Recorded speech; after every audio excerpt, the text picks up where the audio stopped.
నేను మీకు అప్పగించిన దానిని నేను మనుషుల ద్వారా పొందలేదు, లోకములో ఎవరి ద్వారా పొందలేదు. నేను లోకములో అనేక మంది ద్వారా అనేకమైన గ్రంథాలు చదివి ఆ గ్రంథాల యొక్క జ్ఞానాన్ని తెలుసుకున్నాను. నాకు లోకంలో అన్ని గ్రంథాల జ్ఞానం ఉంది.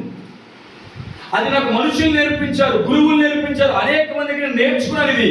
కానీ మొదటిసారి దేవుని దగ్గర నుంచి నేర్చుకున్న ఒక మాట ఉంది, అది మీకు నేను చెప్తున్నాను. అది మనుషులు నేర్పించలేదు. నేను అదంతా మనుషులే చెప్పారనుకోండి, కాదు, అది మనుష్యుడు చెప్పింది కాదు, అది నిజముగా దేవుడు చెప్పింది. ఆ దేవునికి ఒక పేరుంది. అదేంటి అంటే ప్రభువైన యేసు క్రీస్తు అని ఒక నామం ఉంది. ఆయన నీ కొరకు నా కొరకు ఆయన కల్వరి శిలువలో మరణించి తిరిగి లేచిన ఒక దేవుడు ఆయన అని చెప్పి ధైర్యంగా చెప్పి ఆయన చెప్పిన మాట మీకు నేను చెప్తున్నాను. ఆయన చెప్పిన మాట నేను మీకు అని కొరింథీ సంఘంతో ఎవరు మాట్లాడుతున్నారు? పౌలు గారు మాట్లాడుతున్నారు. అదే వాక్యం ఈరోజు మనతో మాట్లాడుతుంది. ఈరోజు మనం ఇక్కడ నిలబడి ఆరాధించిన దేవుడు బ్రతికున్న దేవుడు.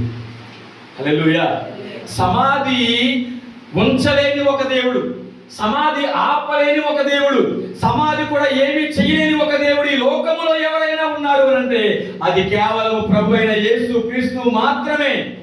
ఆయన పలుకుతున్న మాట, ఆయన మాట వినబడితే బండలాంటి హృదయాన్ని కూడా మాంసపు హృదయంగా మార్చగలిగే దేవుడు ఆయన. ఇతను మారడు, ఇతని జీవితం మారదు, ఇతను బ్రతికింతే అన్న వ్యక్తిని కూడా మార్చి తీర్చిదిద్ది ఒక నూతనమైన వ్యక్తిగా మార్చగలిగింది క్రీస్తు యొక్క మాట. హల్లెలూయా. ఆ మాటని ధైర్యంగా ఇప్పుడు ప్రకటించడం ప్రారంభించారు. ఆ మాటను ధైర్యంగా ప్రకటించడం ప్రారంభించారు. ఎవరు అంటే పౌలు గారు. ఆ తర్వాత మాట చూడండి,